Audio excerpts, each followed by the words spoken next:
Oh, howdy all, grab yourself a drink, it is time for some PathOfExile discussion. Today was the What Happened with Items post from Chris Wilson at Grinding Gear Games.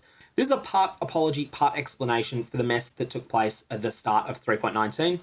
I'll go through the most important points now with you, and just a quick note in editing that I'll put in some of my opinions as well, but I will try to cover the effect of these changes for people who have different opinions to mine as well. But to do that, you first need to go through what Chris Wilson was attempting to achieve. Now, I'll put a link to this down in the description below if you haven't seen this document. But the first thing is Philosophy 1. Reward mechanisms should scale properly with item quantity and rarity bonuses. Around 3 years ago, the Legion League introduced reward icons over monsters' heads. Internally, GGG call these item templates. These are things like the symbol of a ring over a monster's head to indicate that it is going to drop some sort of jewelry-themed reward. Now, these reward templates do not currently scale with increased item rarity or increased item quantity. These are basically a static bonus. Sometimes the number of these you're offered is scaled with increased item quantity on a zone or with pack size in a zone in various ways, but they're not scaled directly in terms of the magnitude of the reward that you get for each one. You can really clearly see this if you run into a deception heist and you find one of the divination card reward chests. They will offer the same things, typically 2, 3, or 4 stacked decks, as well as a bunch of divination cards, regardless of whether the heist is scoured or whether it is rolled with really nasty mods on it. So one of the things that GGG were trying to do here is add in ways to opt in to more difficulty in exchange for more rewards. You can roll your maps to be harder or add sextants to them. You can trigger additional stacking league content like Delirium. And then there's also a comment you can play with additional party members, which I would say is completely counter to this philosophy because playing with additional party members, broadly speaking, makes the game easier. All of these things make the game harder in exchange for more and better rewards. The way we achieve more and better is through item quantity and item rarity bonuses. Item quantity bonuses mean that you find more stuff. Item rarity means that it has a higher chance of upgrading to magic, rare, or unique. Item templates ignored quantity and rarity bonuses. A template of drop 4 rare jewels just did exactly that, regardless of how much extra difficulty you'd stacked. From 3.19 onwards, we're trying to make sure that reward systems scale with player item quantity and rarity bonuses. That's why the reward conversion system that higher tier Archnemesis monsters have is so powerful. Any bonuses that you have from additional difficulty will affect the rewards that the rare monster drops. Additional item quantity causes them to drop more items that are converted, and additional item rarity causes those items to upgrade, which also affects the converted one. For example, if you upgrade a rare item to a unique item and then it is converted into a currency item, it will drop as a Divine Orb, Exalted Orb, or Orb of Annulment, i.e. one of the very rare drop anywhere currencies. Going forward, we're trying to make sure that as much as possible, reward systems scale with the reward bonuses you get for playing difficult content. So this is mostly okay by me, except for a couple of things. And these mostly come down to Magic Find groups. So Magic Find groups opt into additional difficulty by having additional players in the instance. This actually makes things easier, and it allows players to stack more and more item rarity and item quantity on their characters than they otherwise could. For example, you can take a character that is wearing only Magic Find equipment. Things like the Unique Ring and Various, items like Orseas and the like, all these things that add considerably to the increased item rarity and increased item quantity you get, but then all of your weaknesses are addressed because you've got an Aura bot standing next to you. They are your offense. They are your defense because they provide you with extremely powerful purity auras. And potentially you can add a curse bot as well. And then suddenly you're not actually adding any difficulty to the content. You've actually made it easier, but you are still getting all the rewards that you would reap for opting into extra difficulty. So this is a real problem, and it's something that breaks this system. As you'll see if you look around for some of the screenshots of people who get 50 to 80 Divine Orbs from a single monster. Philosophy 2. Players should fight fewer rare monsters at once, but they should be more challenging and rewarding. Having played 3.14 Ultimatum, I definitely agree with this. Ultimatum had a lot of technical issues that it caused, and also was just an absolute mess where the individual rare monsters weren't all that dangerous, but then all of a sudden you got a whole bunch of auras together from them, and then any hit from them would kill you. This was a real mess, and it ended up not being a very fun environment to fight monsters in at all. You couldn't work out what was going on the screen, and when you did get killed, even if you watched it back frame by frame, you'd be like, oh, okay, so I got killed because a monster spawned with a haste aura there, another monster with a substantial added physical aura there, and then this monster with locally added crit spawned and fired an arrow straight at me while I was running towards it because I was running away from the pack of monsters behind me. That was the nature of the game during the Ultimatum League, and it didn't actually work very well. That's what happens when you have lots of weak rare monsters, but some of them have extremely volatile abilities like those ridiculous auras that used to exist before Archnemesis. So the idea with Archnemesis was to condense those down so that instead of having 7 monsters, you had 2, but those 2 had much more telegraphed abilities. Now, some people dislike Archnemesis, some people don't, but the idea that GGG were going for, I think, here is fine. I don't think they've quite got the implementation perfect. I think there's a couple of monster mods that are a little bit over the top at the moment. Most notably, actually, it's hasted. But the idea here was that in fights with lots of rare monsters on the screen, you can't follow what modifiers they have, what skills they're using, and sometimes not even what type of monster they are. There's too much to pay attention to, too much noise, and too much screen pollution. You cannot use combat tactics, and instead have to just start a step or be so powerful that the fight is inconsequential. Again, that's Ultimatum League. Fewer, more difficult rare monsters help you pay attention to what's happening, assess it, and act accordingly. It gives you an opportunity to employ counterplay, i.e. to dodge those toxic volatiles, and for your play skill to actually matter rather than your pure character power. It's also a lot cleaner and far better for performance. So this is just a comment during editing. I am curious, if you're one of the people that really hates Archnemesis as it currently exists, I'm curious on your opinion of Philosophy 2. Maybe you think that Philosophy 2 is entirely garbage. Maybe you think that Philosophy 2 is a good idea, but that Archnemesis is such a bad implementation of it that it's worse than the pre-Archnemesis status quo. I'm curious to see which of those camps you fit into. Rewards should be set appropriately for the increased difficulty of these rare monsters. Broadly speaking, I agree with Philosophy 2. I expect a number of people listening to this will not, and that's fine, these are opinions. Philosophy 3. There shouldn't be a large gap between the difficulty and rewards of League content and base game content. Now, one of the things that really struck me with Legion League was early in progression during that league, I was finding a situation where my character was powerful enough that I could storm through a tier 12 map. However, Legion encounters, even in tier 5s, were just feeling overwhelming. I'd get absolutely crushed by them. Over time, yeah, eventually you get to the point that you're strong enough that you could take on both of them in tier 16s, but you're finding the Legion encounters were something like 10 tiers harder than the rest of the map. And this has continued since then. Scourge was probably the most extreme example of this. Scourge's league content was miles more dangerous than anything in the maps themselves, and a lot of characters that could comfortably clear tier 16 maps very easily would find that a tier 1 map, the Scourge encounters started becoming overwhelming towards the end of that map. And I think in a lot of ways, Philosophy 3 is GGG reacting to Scourge not being a very popular league. So monsters added in leagues are more difficult to kill and drop better items than regular ones encountered in the base game. When those leagues become core, those properties carry across, creating 2 tiers of content, one far more rewarding than the other.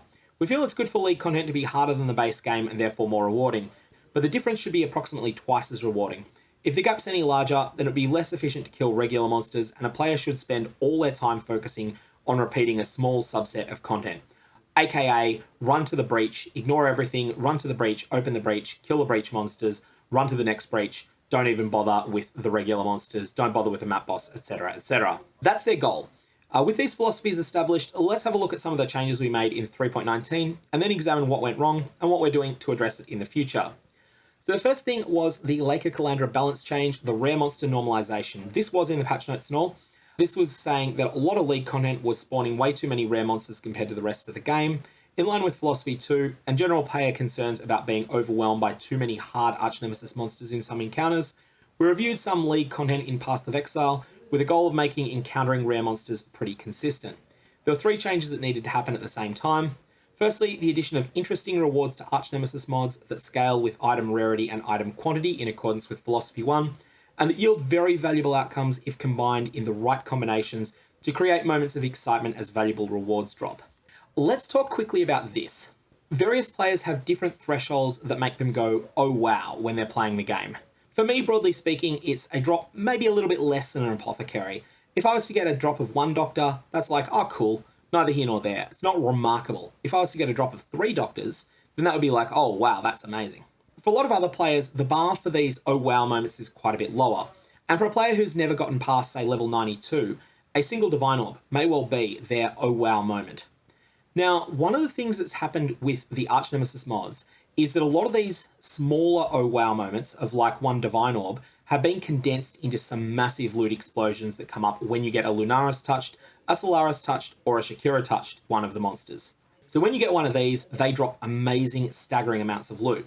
But when you don't get one of them, you generally don't get all that much. Imagine that the game decided to implement a coin flip system, Whenever you would have got a Divine Orb, it's a 50-50. You have to double or nothing it straight away. For someone like me, that wouldn't matter very much. I know I'm going to get 50 or more Divine Orb drops over a league, and so having them condensed into double or nothing moments wouldn't really matter. But for someone who might only get 4 of them in a league, this is going to reduce the number of oh wow moments from 4 down to 2 on average. And for 1 in 16 of them, it's going to reduce it to 0 because they can just get unlucky. And that, I think, is one of the problems with the concentration of loot among rare monsters coming to a very small number of monsters. This is a real problem in 3.19, unless you're far enough into endgame that you don't really feel super excited when a single Divine Orb drops. So this one's a real problem, and I think it's something that needs more iteration on. An adjustment to the average number of Archnemesis modifiers on rare monsters to increase difficulty, justify the higher rewards, and create more random, interesting encounters that add variance to gameplay. Variance to gameplay. This is something that some people love and some people absolutely loathe.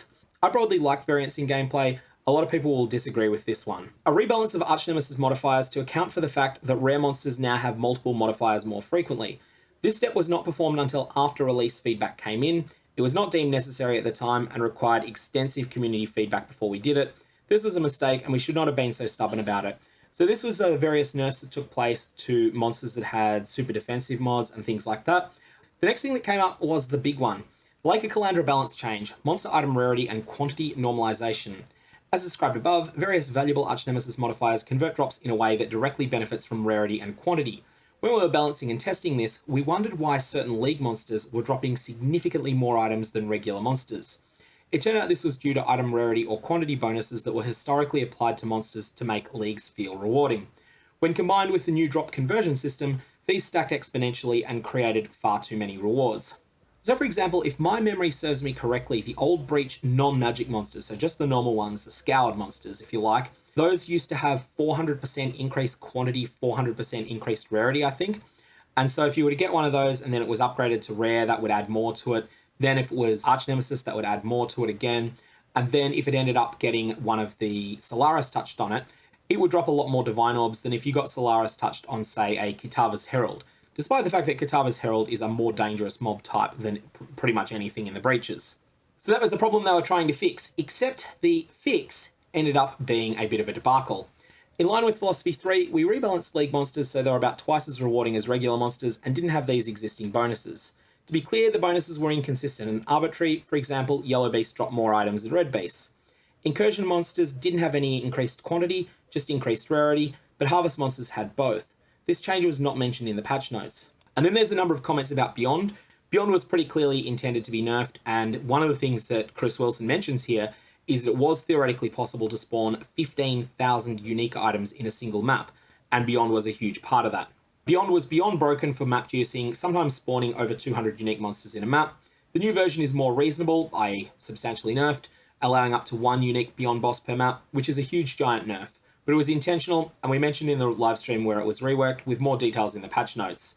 While we took away the extreme juice opportunity, we added a dedicated reward for Beyond tainted currency items. Juicing to extreme levels with Beyond was something that was solely the domain of the top maybe 0.1 to 0.3% of the player base. So we're not talking just about the people who are one Headhunter or League players. We're talking the people who can afford Mage Blood, Headhunter, Squire, all that good stuff, maybe have a mirror or two as well. Those were the sorts of players that were really taking advantage of the power of Beyond to the extreme. And like I say there, generating 15,000 unique items in the same map was the extreme outlier case. Now 15,000 may not have been possible in 3.18, that may have required things that only existed in Standard, but definitely thousands of unique items was possible then. So these were the sorts of changes that were made. Beyond was an intentional nerf, that was clearly communicated as one. The other ones were nerfed here considerably because they were going to be too explosive in conjunction with the Archnemesis currency conversions. Then what went wrong? We didn't patch note the item rarity quantity rebalance for League monsters. This was an oversight due to human error, but that's why I proofread the patch notes. Unfortunately, this wasn't caught during my proofread. I, as in Chris Wilson, didn't actually understand the impact of the change. It was mentioned to me in passing that we were removing the League monster bonuses and replacing with just quantity, and I didn't ask any more questions. I was busy, distracted, and should have sought more information. Had I understood the consequences, we would have likely still gone ahead with the change, but with better communication and maybe some pre rather than post-release counterbalance elsewhere. This is a massive internal communication screw-up, and I take full responsibility for it. There was not sufficient time to playtest the League properly for feeling. Oops. It is unacceptable that I allowed a change like that to make it into the patch without a big chunk of time allocated to making sure the game still feels great afterwards. I also overstated the impact of the change when communicating it in this post, and there's another post that was put up a couple of days ago. I said we removed a massive historic bonus, and this caused the community to think the impact was larger than it was. The reason why I used the word massive was that the numbers sounded big when viewed in isolation, but are less impactful when viewed in context. For example, the rarity bonus that was removed from a red beast was 750%, and while this sounds big, a 4-mod Archnemesis rare has 41,000%. Players have been saying we reduced drops by 90%, but in reality, that kind of difference could only be true in the most extreme situations involving Beyond, Delirium, Incursion, stacked with party quantity, rarity, sextants, scarabs, and a dedicated magic find colour, i.e. peak efficiency of every juice mechanism that exists. Every other player is unaffected on average. Now, this is what Chris Wilson's saying here. I don't think this is quite right, but we'll have a look a little bit further on. For example, when playing Breach, the reduction in currency items found is about 7%, when converting after the 25% increase to 3.18. In 100% Delirious maps, the decrease is 17%. In Incursion and regular non-league content, you'll find 25% more. So for example, let's imagine someone who is running a Breach-themed Atlas, and let's only consider their Orb of Alteration drops. So if they would have got 100 Alteration Orbs from Breach monsters in the past and 100 from the rest of the map, then that's going to be changed to 93 from Breach monsters, 125 from the rest of the map. On the other hand, if they were going to get 1,000 from the Breach monsters and 100 from the rest of the map, then they're going to get 930 from the Breach monsters and 125 from the rest of the map. They're basically going to be close to each other. They're going to come out a little bit behind under the situation where they're mostly focusing on the breaches. They'll come out a little bit ahead in the situation where it's 50-50. And then in 100% Delirious maps, the impact is a bit more severe, with the difference being 17%. So a player that would have got 1,000 Alteration Orbs from a certain number of Delirious maps will instead get 830 of them after all of the changes. But what's really noticeable here is that they would have been getting something like 660 when the patch went live. And so that was a 34% drop, which has now been buffed to the point that it's now a 17% nerf. So basically, if you are a power gamer, you can consider this a 17% net nerf. If you are a casual endgamer, you can probably consider this about an 18-20% net buff. And if you're somewhere in between, which I think is a lot of people at endgame, then it's probably going to roughly break even. And that's where they say every other player is unaffected on average. The next mistake we made was related to item culling. I'm pretty sure I spoke about this on a podcast at some stage. Yes, you did. But a while ago, we introduced a system that culls some percentage of irrelevant normal and magic items before the items drop in higher level areas. These are items that would almost certainly be filtered out by almost any item filter and are almost never picked up. The intention is to reduce clutter substantially without actually affecting any items a player would intentionally pick up. And we've been gradually raising this culling value over time as we try to find a sweet spot that has the best performance impact with no gameplay impact. To be clear, this system doesn't affect things like rare items, currency, maps, etc. A few weeks before Lake of Kalandra launched, we raised the rate again. This means that if you're counting the raw number of irrelevant equipment items on the ground, some of the reduction is due to this harmless culling rather than actual drop nerfs. In addition, Lake of Kalandra is an out-of-area league. Its rewards entirely come from the lake itself rather than from your maps. This is in stark contrast to Sentinel, which not only dropped rewards in your maps, but was honestly tuned higher than average in terms of league rewards. Players went from receiving masses of league rewards as they clear map to receiving absolutely nothing from the league until they travel to the lake. This is unfortunate timing and exacerbated the perception of drop reduction. The lake itself was also relatively unrewarding on release, and this has massively been increased since then. That said, I still don't think they've got this right, but anyways. The remaining things that went wrong pertain to post-release communication, and this was actually one of the worst things. It took us several days to hotfix many changes in, and while we've had posted about it every day, the full explanation took almost a week. I wish I could have done it faster, but we've had to try and prioritize working on the actual fixes as quickly as we can. As the confusion about our motivations has raised a lot of concern within the community, I should have found a way to prioritize writing this post. The next section is Chris Wilson taking responsibility and saying that the quality assurance people at Grinding Your Games were not to blame, that it was him instead. So then there's the question of the direction from here. Where does this leave us? For players who are reducing their content to extreme levels with 6-person parties, dedicated magic find colours, and stacked league mechanics, they no longer have Beyond to push things over the edge, but they'll still find ridiculous amounts of stuff. I've seen parties in this league get multiple mirrors per day, or find over 50 Divine Orbs from a single monster. And there's a couple of screenshots along those lines that have been circulated a little bit on Reddit that I made a video on last night. For regular players who are just elking their maps and adding difficulty where they feel they can handle it, we think drops are in a pretty good place after this week's changes. They should have been like that at release, and I'm deeply sorry they were not. Our plan is not to gut the rewards out from Path of Exile. We play the game too and enjoy finding heaps of valuable items. Our could an alternate version of the game with extreme item scarcity also be fun experiment, currently internally called hard mode, is an entirely separate thing, and its changes have not been folded into regular Path of Exile. For what it's worth, I am still really wanting to hear more about hard mode. It's something I've been looking forward to ever since it was originally teased. I think that'll be something that I will find a lot more fun than the core game, although I can certainly understand some people feeling exactly the opposite. And then finally, there's a request to keep the feedback coming. We are reading, discussing, and continuing to make changes. Very sorry for the rough start, and I hope you continue to enjoy the Lake of Kalandra, Atlas Memories, and other new content released in this expansion.